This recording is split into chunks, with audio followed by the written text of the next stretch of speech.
आज होता संक्रांतीचा दिवस आणि आईंनी तव्यावरच्या पोळ्या, भात, आमटी, कुरडई, पापड, भजे असा सगळा काही बेत केला होता.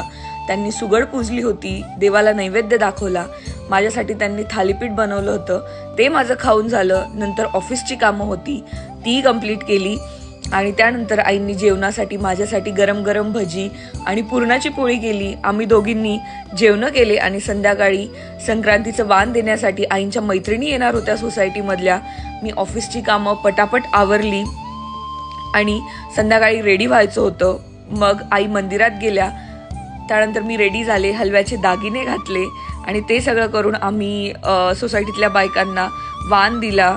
मला तर पूजा करायची नव्हती, सगळं काही आईंनीच केलं. त्यानंतर आम्ही खाली गेलो, छान छान फोटोज आणि व्हिडिओज काढले. रात्री जेवणं झाली आणि संक्रांतीच्या दिवसाचा शेवट झाला. तुमची संक्रांत कशी होती?